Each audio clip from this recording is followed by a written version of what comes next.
Dr. Vikram Venkateswaran from Healthcare India, and today I'm very happy that Dr. Lalit Singh, sponsoring one of the main sponsors of this event, I managed to catch up with him, taking a brief break in between the event. So, Dr. Lalit, can you tell us something about Elsevier? What does it do? I mean, you have a fabulous website. I see a lot of phenomenal work you're doing in India. So, can you explain a bit more for our audience? What is it that you do? Sure. So Elsevier is actually a global company and more than a century old company, and it's part of a larger group called Relics. So as a Relics group, and more specifically as Elsevier, we're in the business of providing solutions to complex problems for clinicians, for students, for researchers, when they need, where they need, how they need. So traditionally, we have provided those answers in forms of textbooks, reference books, scientific journals where we publish research articles. From that, we moved on to the digital space some 20-25 years back, and over these years, we have been providing solutions more in real time. So Science Direct and Clinical Key are some of our flagship products for Elsevier. We have similar properties and similar platforms for other parts of the business which deal with the law education, law practice, and exhibitions and other stuff. Now, if you ask me, so what do we do now? We provide, as I said, we provide solutions to these customers in real time. And after going digital, we are now actually getting more in the space of big data, analytics, and artificial intelligence. And so that we can actually predict the problem for our customer and provide them a solution just when they need it. So that by far defines what we do at the moment. Oh, excellent. So one of the things I noticed when I went through your site and read some of your material is that if I have to clearly segment your offerings, one is more on the health education, on the education side, and one is more on the clinical side. So how are these two markets different from each other? What is your experience so far, growth, etc., especially in context of India? Yeah, it's actually a very good question, and the answer is a little, confusing to many people. But I think I have the advantage of being able to look at both of those in my own personal capacity. So I used to be a medical student at one point of time. Then I graduated and I became a researcher and a practitioner for some time. And in between I did a little bit of teaching, so I was on the academic side of things. And now I look at it from the business perspective.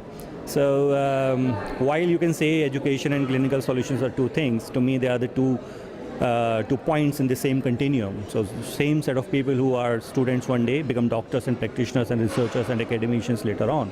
And so fundamentally, I don't see a major difference there. But yes, there's another way to look at it where we say, yeah, there are two different customer segments for us. So they are different customer segments because at that specific point, these two customers have different sets of needs. So a student really needs to understand the concepts. They need to really apply those concepts in the clinical setting. They need to pass the exam, first of all. They need to get the license to practice. So that's a different use case. There's a different set of problem that these people have. But once they get a practicing license and they are sitting in a clinic and they are treating a patient, they have a different set of problems. Comes a person who has got a specific problem. What do I do now? I don't understand this thing. I don't really see this problem or this particular disease condition or these symptoms very often. Or this patient doesn't belong to my specialization. So what do I do? What more questions do I ask so that I'm able to interpret it enough to make some quick judgment on what to do and how to refer and whom to refer. So it's a different use case. It's a different set of problems. So as an organization, we have solutions which range, which cover the whole range, I should say. So for students, we provide them the latest and most evidence, on the latest scientific research. We provide them textbooks which explain to them the concepts of, different subject areas of physiology, anatomy, whatever else. But that's more traditional. What we do now and what we take a lot of pride in doing is actually doing personalized learning, if you can say so, or personalized education. Personalized teaching, you can also look at it the other way if you look at it from the teacher's perspective. What does that mean? That means that in a class, if there are 50 students who join, after completing their class 12th, they are all operating at a different level of intelligence, different level of understanding for different subjects. But we believe, traditionally what we have done, we have fed them, all 50 of them, with the same stuff. And we expect them to actually become equally good doctors at the end of it. That doesn't happen. If in a cricket academy, if you get 50 students who are being trained by a coach, all of them go in different directions. They learn different skills. They reach different levels. One becomes a Sachin Tendulkar. Large majority of them don't become Sachin Tendulkars, and that applies to a medical school as well.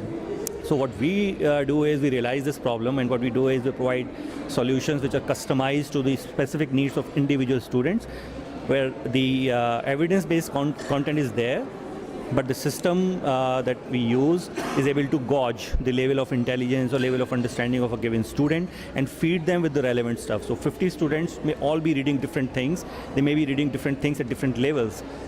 Objective is that the teacher can assist, the lecturer can assist these students in identifying what they need to do, and by the end of the class, by the end of the session, by the end of the course, all 50 of them have a minimum benchmark that they have crossed. Some of them will be far ahead of that, some of them will just bare qualify, but then that's a permutation and combination that happens. So this is what we call adaptive learning, and we are doing that in real time in many countries in the world, and we are in the process of bringing this to our country right now.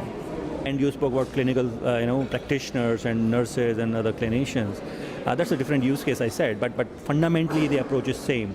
You got big reference books, you got those journals which these clinicians can flip at their own pace and in their own comfort when they need, where they need. But on the other hand, they also have a situation just like these students. Not all clinicians are the same. But if we have to standardize the clinical practice and we have to improve the clinical outcomes, we need to do some kind of customization so that everybody practices it the same way. And for that, we have got these adaptive platforms which use artificial intelligence, using those data, big data, and so these intelligent smart solutions actually tell the clinicians how they should proceed. They don't replace the clinicians, but they assist them at each stage so that they can provide the best possible evidence-based care to a patient in a given time. Oh, excellent. I love that analogy of having 11 Sachin Tendulkars in the team, and we'll be unable to defend a total of even 1,000 runs. So I know what you're trying to say, but I want to pick up on one thing that you brought up here. On the education side, I understand where you're going. On the clinical side, how is the future strategy for that? Considering we've had, even in the session today, there were so many doctors complaining about multiple technologies and startups coming and telling them use my platform, vendors coming and saying use my platform, OEMs coming and saying use my platform. So how is that working on the clinical side? What's your strategy going forward? Right. So before I come to the strategy, let me say this. We can complicate something as much as we want. The real trick is in simplifying things. So what we heard inside about all those different platforms, mobile platforms, web platforms, complex technology, all that is real, all that is happening. But as doctors, as clinicians, as physicians, we don't have to worry about that.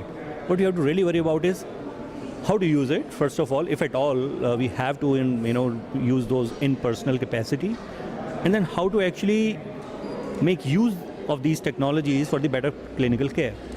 So if you now agree to this very simple definition or very simple problem statement and ignore all the noise that's happening in the environment around us, now we come to this strategy, right? So this simple problem has to have a simple strategy. The simple strategy is put the patient in the center of the healthcare, period. And when I say patient, I don't really mean to say sick people. When I say put common men at the center of the care. So now if you do that, all you need is how do you ensure that the population remains healthy? People don't fall sick. If they fall sick, how do we detect at an early stage rather than at a later stage? How do we prevent all the complications? How do we provide them the best possible care in the fastest possible time frame in the best possible setup? If we have to do all of that, we need to have a nationwide EHR, I should say, the whole record system, where one patient or one person has one identity, wherever in the country they are, whichever healthcare system they are in, whichever IT system that particular institution is using, there is one system. So if I got a cough, I don't even need to go to a doctor most of the times, right? Those grandma remedies, those dadi nani ke nuske, they're there. Right? No, what we don't understand is how real they are at any given point of time, or whether they are the best remedies at that point of time. So we have something called a symptom tracker, right? So now I'm translating that problem statement into a strategy. We got something called symptom tracker. You don't need to go to a doctor for that. Anybody can just be there, go there, put in their symptoms, answer some of the related questions, which the machine very intelligently links to my unique situation. It's not a standard question answer format. Anybody coming with cough, those 20 questions have to be answered? No. I'm a 40-year male, non-smoker, not with a history of any tuberculosis or anything.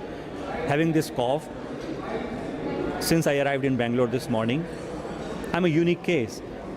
Someone else, on the other hand, could be a 60-year-old gentleman who has a history of tuberculosis, has been smoking 20 cigarettes a day for the last 40 years, has had this problem for the last 12 months, and so many other correlating things could be there. Cases, our systems are intelligent enough to identify us as two different cases. So it's my personal data, my personal health history, my personal treatment history, combined with my present complaints or present symptoms that define the system, that the system uses to define what the next step should be. So the system asks me questions, I give the answers, it tells me, should I need to worry or not? If I don't need to worry, then what do I do to get relief? If I have to worry, then what do I do? Do I need to go to the hospital now and I should call an ambulance, or can I wait till tomorrow morning? If I can wait till tomorrow morning, should I go and see a pulmonary physician straight away, or do I need to see a general physician? So this is very high level, assistance that the system provides and helps a patient make a better decision. And I'll be talking in a while about the clinical decision support. Clinical decision support is not just for clinicians. Clinical decision support is not just for nurses. It's not just for healthcare staff. It's for everybody. I need a clinical decision support as an individual. Symptom checker does it. Now come to a physician. Now the same patient. So I reach a hospital. System told me you need to see a general physician tomorrow morning. Okay, tomorrow morning I survived the night. I reach the hospital tomorrow morning and I tell the physician these are the symptoms I'm having. Now what does the clinician do then, right? You need another kind of clinical decision support where the clinician needs to use his own or her own existing knowledge, their own previous experiences, their wisdom, all their skills, and then make certain judgments and say what I need to do. And that's where again the system comes to my rescue. If I have a very simple use case, very simple symptoms, run on the mill, go just do hot water goggles, don't do anything, avoid dust and basically the polluted places, stay in house or whatever else, you'll be fine. That's a very simple remedy. So what my dadi would have told me just got verified by the doctor. On the other hand, the doctor could say, oh my God, you got severe respiratory allergy and you need to be admitted. We need to run some certain tests on you to decide what to do next. System is helping the clinician at every stage. Third stage, system assisted the clinician arriving at a diagnosis. Clinician gave me a prescription. Let's assume in a very advanced setup it's got an e-prescription and they enter certain things for the support staff to do. Now how does a nurse ensure that she has done exactly what the physician wanted to do, right? So that's again another kind of clinical decision support that comes. So what I'm trying to say is that at every stage we have got custom solutions for those specific parts of the problem. But at the heart of everything for us is the patient or a common man or a common woman rather, whose symptoms are what is troubling the healthcare system, and that's what's addressed using our system. So it's a very, very interesting way to look at it.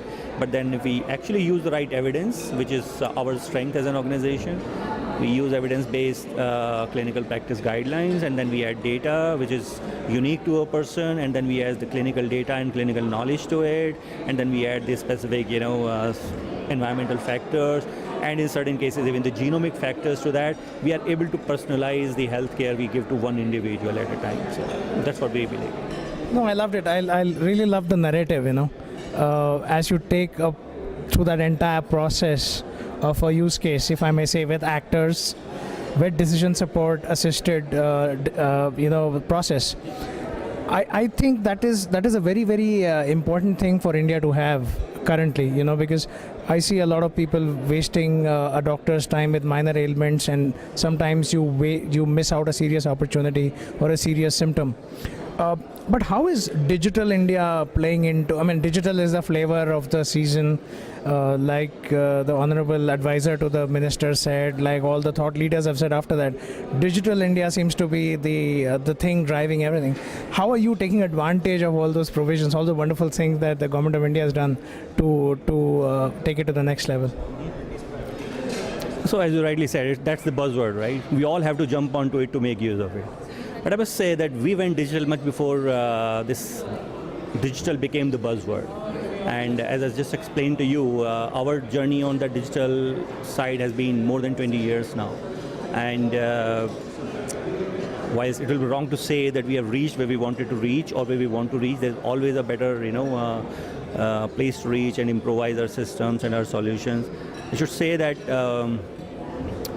we are really big on digital, as I just explained to you. All these decision support systems using personalized data and stuff, bringing all the clinical evidence from around the world together in the system. I mean, we are using the technology to our advantage in many, many different ways. But if I have to ask you, if I have to answer your question, specific question, so how are we using this Digital India initiative, or how that becomes a part of our strategy? Let me give you a very specific example. And let me pick an example from the education side, just for the sake of variety, right? I've been talking about clinical solutions. So let me add a little more variety to the whole thing. I briefly mentioned about personalized education. So how do we do that, right? So we need to have a platform where everybody comes together, where we are able to capture the details of individual student, where they are, their pre-assessment and post-assessment, all of these things happen. So we have a product called Clinical Learning. It's not a product, actually a solution called Clinical Learning, which is conceived in India, designed in India, developed for India, and is being sold across India. And I can tell you that more than 20% of the medical schools in India are already using that product. Okay. Yeah, and everywhere where we have made this solution available, both students and faculties just love it. Why they love it is because it makes the whole thing easier for the teacher, right? So if I have to explain the anatomy of heart, what is the structure of a heart to a 17-year-old who has never seen a heart? So seeing is believing, right? We always say seeing is believing. You've been through that process, right? First year anatomy, fresh out of school. Absolutely. You don't know what it looks like. You believe whatever has been told to you. So you are a teacher. You tell me, well, heart looks like this. So okay, heart looks like this, but heart doesn't look like that. How do I ensure that I'm actually able to tell each and every student and ensure that they understand what the heart looks like and why it does look like that and how that impacts the functioning of the heart, and therefore normal functioning and abnormal functioning of the heart, and then how to then go about treating ailments in the heart. Correct. So the foundation is in the anatomy. Now how do I do that? Visualization becomes the key thing. And visualization not just in two dimensions, so you show the cross sections or the longitudinal section. It's actually visualization of how the heart is working. Rotate it 3-dimensional, expand it, make it smaller, rotate it. All of those fancy things that you can imagine if you have to understand how anything looks like. Even if you buy a pair of shoes, it's a very nice pair of shoes. Even if you have to buy a pair of, you want to look at it from beneath, from inside, from outside, every side, and to understand, how it is. It's the same thing, even more complex, when it comes to understanding, when it comes to actually implementing those things. But the solution actually does that, and it integrates. So visualization is one part of it. The second part is integration. So as I said, structure, then functioning, normal functioning, abnormal functioning, and managing that abnormal function to make it happen normal again. How do you do that? This whole integration of anatomy, physiology, whatever, biochemistry, then pathology, then microbiology, and then bringing medicine into picture and taking it to surgery. This solution does that. It makes the teaching and learning of medical subjects fun for the student. Faculties can customize it to use in their lectures. They can use it piecemeal. They can run those as modules. They can use them as a whole. They could just slice and dice parts from here, and create their own modules. They could add their own assessments to it. They can do it in n number of ways. Likewise, for a student, they can use it in the lectures, in the classroom, and the faculty are showing them. They can use those for practice in their hostels. They can, they can use those in the library. They can use this on their mobile on the go. They can use it to revise concepts before the examination. They can try assessments before they can do it in an n number of ways again. So that's a very good example, from our side, what we are, doing in the digital space and how we are aligned to Digital India initiative. But as I said, we went digital much before this digital became a buzzword. So it's actually ingrained in our DNA.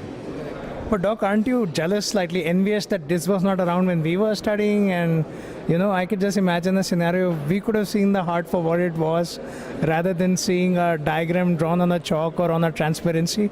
How do you think that is? How do you think that evolution will happen? How do you see this working out in the future?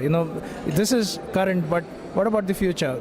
Are you working on any things that you can just give us a sneak peek without disclosing confidential product roadmap, etc.? Sure, and let's say, idea is with everyone. The trick is in execution. What we believe we can do is execution. So I'm not really too conscious of the fact somebody will pick the idea. But before I answer your question, ain't I jealous that these things were not around when we were going through our med school or our early clinical practice? I look at it differently. I look at it as an opportunity to make corrections wherever I can, so that the future generation doesn't go through what we went through, right? And that's where my passion lies as an individual in my personal capacity, and that's where I believe that my personal beliefs are completely aligned to Elsevier's strategy and beliefs, because it's Elsevier's motto to solve those problems. Times we end up being ahead of the market, as they say, but that's part of our strategy again, to lead the way. Now coming back to your question, right? So heart, how wonderful it would have been, right, if I had been able to understand it. I'll give you my own personal experience there. Lesser sec, let's say for the sake of there's something in the abdomen, right? That's all, by the way, that I knew about lesser sec till my internship. It's only when I actually started my surgical residency, went to the theater and started assisting surgeries with my professors and with my seniors, that I could realize and understand what is this something called lesser sec and what makes it lesser and not greater to something else, right? So, but then, on a serious note, that's the whole thing, right? We want to make the learning better than what it was yesterday, and that's what we are trying to do. Now, what lies ahead of us? Personalized medicine, as I said, personalized healthcare, personalized education, personalized teaching. They're not future, they are present. They are present, they are happening now as we are talking. We are doing it, many others are trying their hands on it, and it's getting better every day. What lies ahead of us is something like this. Let me use an analogy here, right? So, how do you train a pilot to run an aircraft? You don't put them in the cockpit in the first place, right? And you start with a textbook. First of all, they have to understand the physics behind it, they have to understand the electronics behind it, they have to understand the whole mechanical engineering behind it. Once they have done that, and they have to really pilot the aircraft, you tell them how to do it, and then you make them practice, right? Once they have practiced enough, they have reached a certain level of competency, then you make them sit in the cockpit with a couple of other senior fellows who tell them this is what you do when you sit inside, so that their anxiety, they can win over their anxiety and see how things are actually happening in the real time, and then make them. Same analogy is going to happen here. Even today, how we are training our surgeons, most of them, by the way, except for a few cases, they get their first practice on a human body. While it's probably wrong to say that at least in the next 5-6 years time frame, computers or simulations will replace everything. But it won't be wrong to say that at least 80% of the surgical procedures that we have to do as residents, or our future generation will be practicing as a future residents, they'll be practicing on a simulator before actually touching a patient. Like for us, it was like C10, assist 10, then do 10 under supervision, and then do independently. It will become maybe C10, then do 10 in a simulated setting, then assist 10, then do 10 in a real setting under supervision, and then go forward. But what is happening is, it's not that the learning process is getting longer, it's that those who are learning it and those who are actually coming out of it, they are more competent in what they do. They're more capable of actually delivering quality care. And that is what will make healthcare more cost efficient, because the errors will go down. It will make it more safer. It will make it, I guess, in general, higher quality. And again, as I said, the philosophy, the strategy is to put the common man or a patient in the center. The biggest beneficiary of that is the patient. Because even if, as a surgeon or as a trainee surgeon, I make one mistake out of 1,000, that's the statistic for me. For that poor one who actually was suffering, it's 1 out of 1.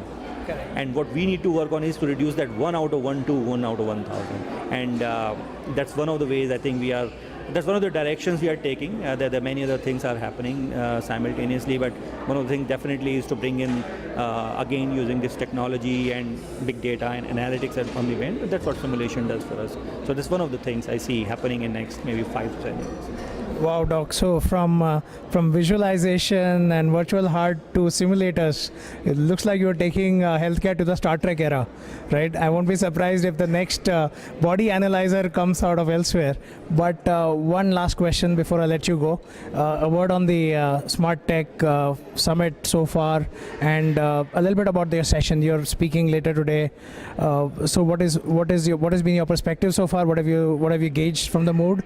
And then a little bit about what you're going to talk about at this conference? I think it's a great platform, basically, where you got a good mix of people from the government side, from the policy side, and also from the industry. So we know what the government is doing now, and we saw something in the morning. So government is serious about bringing technology to actually heal healthcare here. I mean, it's not about healing people; they have to heal healthcare first, or the healthcare industry first. So technology finally coming in, and a lot of people have tried many different things, and that's a very healthy sign of the whole ecosystem flourishing. And I'm pretty sure something positive is going to come out of it. As far as the event is concerned, I think, as I said, you got a good mix of people, and some very interesting speakers in the first session.